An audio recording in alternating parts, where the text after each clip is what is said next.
Hey YouTube, welcome back to my vlog, or welcome if you're new here. My name is Teal. I am an artist working towards becoming a full-time freelance artist.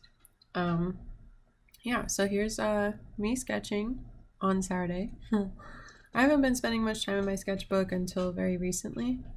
We also went on a hike on Saturday, which was really cool. It was a very short hike to this place that we've been to before. There's like this beachy, rocky area, but we forgot to bring blankets, and there's a bunch of ants, so we couldn't sit where we wanted to, but we found this place nearby with a big log. So we sat there, watched some ducks, drew a little bit. It was a lot of fun and really nice. I did like a blind drawing of the landscape, and then I went in with details, not blindly. If you don't know what a blind drawing is, it's when you're looking at your subject and you're drawing without looking at the paper.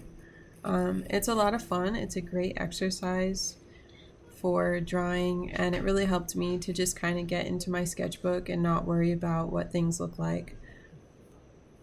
I haven't yet, but I plan on like watercolor painting this in. But yeah, it was really nice. It was nice outside. It was pretty late. Like we went maybe an hour or two before sunset, and just ate some snacks and hung out, listened to some music. Like I said, watched the ducks. I really haven't been doing a lot of art lately. I feel like I'm getting back into the groove of things, and that feels really nice. It feels great to feel like I'm doing something and drawing again. I'm really excited for Inktober. I'm not doing the Inktober prompt list. I'm doing Nicholas Tower's Obscutober prompt list, which you'll see me work on later on in the video. It's a list of obscure words to prompt for each day, so I'm super excited for that. Yeah.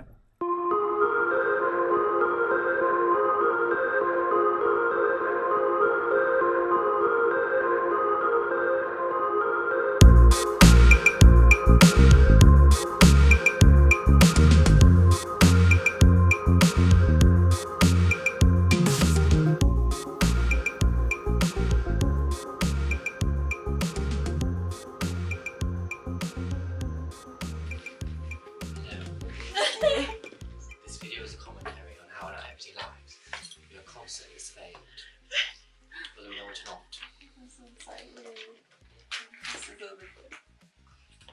Now, even in the things we see, No. there are things hidden from sight, Oh. explored, Okay. like this weed here, right off camera.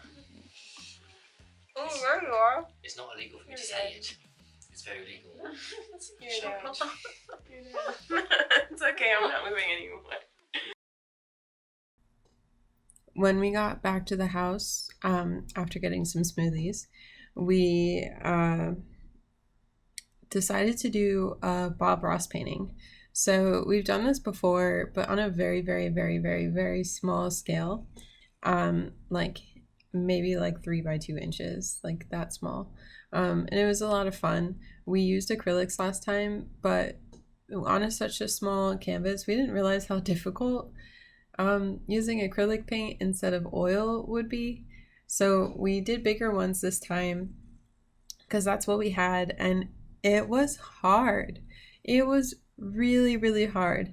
Number one, the main issue is that it was very hard to blend things in because acrylic doesn't stay wet, and as it's drying, it gets even worse. It gets tacky. So you start like picking up the paint and taking it off when you're trying to put more paint on or trying to like blend some paint together. And I know internally that with acrylic you're supposed to mix your colors and use like a whole bunch of like shades of the thing, but I just wasn't doing that. I didn't feel like I wanted to follow Bob's instructions. We all struggled really hard on the clouds. I think that was one of the hardest parts, and then moving on to the mountains was pretty hard because like the things were not working the way Bob's were, and that's because we weren't using oil paint. And like I do have oil paint, it's just that we don't have anything to thin it with. And I know you can do it with oil, but we just weren't ready for that kind of situation. But yeah, Gabby ended up tapping out a little bit earlier than we did, and then I finished. And yesterday on Sunday, I worked on this tattoo that I've had planned for a while. Came out pretty cool. She tapped out 6 hours in, so we couldn't finish it. And today, I was filling up this order that I had for 2 original Inktober paintings. I'm running a sale. It's still going on today. If you are watching it today on Tuesday, September 7th, it's a Labor Day sale on my Inktober paintings from 2019. I really love them, but I would love to see them in other people's homes too. But I think I'm going to take them off of my Etsy before October of this year, or maybe before November, because I plan on selling whatever I make for Obscutober this year. When I did this series, this was my first time doing Inktober, and I felt like it was really successful. I paired up the words from Inktober, the official prompt list, with the Obscutober prompt list. And so each day I took those 2 words and combined them into like some imagery, which is really cool. And I've sold maybe close to half of them, which is really exciting.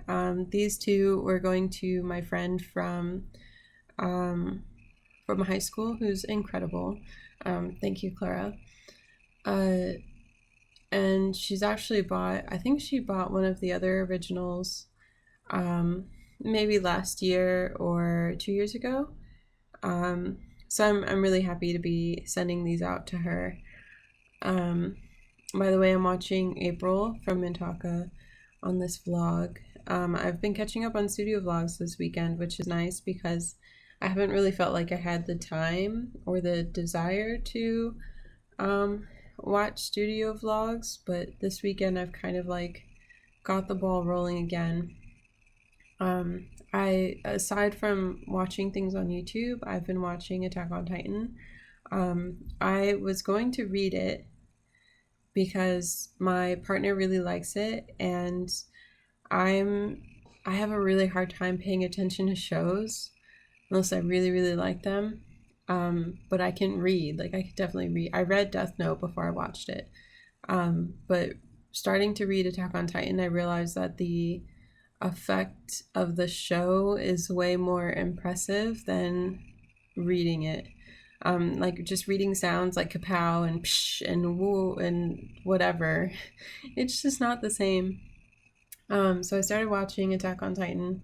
I know a lot of what happens because I would like semi-watch it when Jazz was watching it, and I liked it a lot. I just never like watched it, you know. And then I'm also reading a book called Push. I think it's by Audra Auclane or something like that. It's about this generational like situation of mothers who are not good mothers to their daughters or like something like that. It's really interesting. I like introspective, depressing stories. So that's my jam. That's what it is. So yeah, here you see me start looking for references for Obscutober. I'm looking at portraits. Oh, we're dog sitting, and everybody's sleeping in the warm sun coming from the window. So sweet. But yeah, so I got like 32 pictures from Pinterest. I'm thinking of doing like, I do these paintings and these drawings, and I've done a couple of tattoos where like the head of a person is like cut open or sliced or whatever, and then there's something coming out of it. And I've really been enjoying those. So I was thinking about doing that for Obscutober, and now I've decided to do that. So I got a bunch of portraits from Pinterest. You're able to organize them in the app, but I was struggling with that for some reason.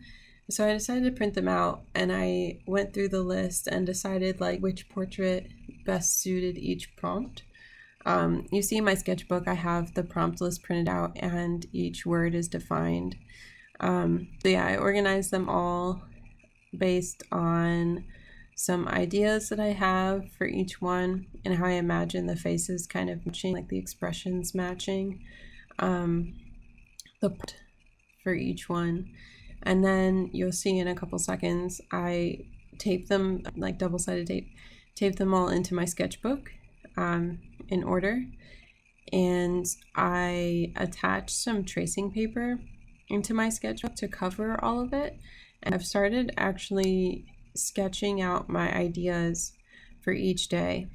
So I'm really excited to get started on this project and see what happens, and it's really getting me back into my sketchbook and art. I'd love to hear what you're doing for Inktober. If you're doing anything, let me know in the comments below. Thanks for hanging out with me. Bye.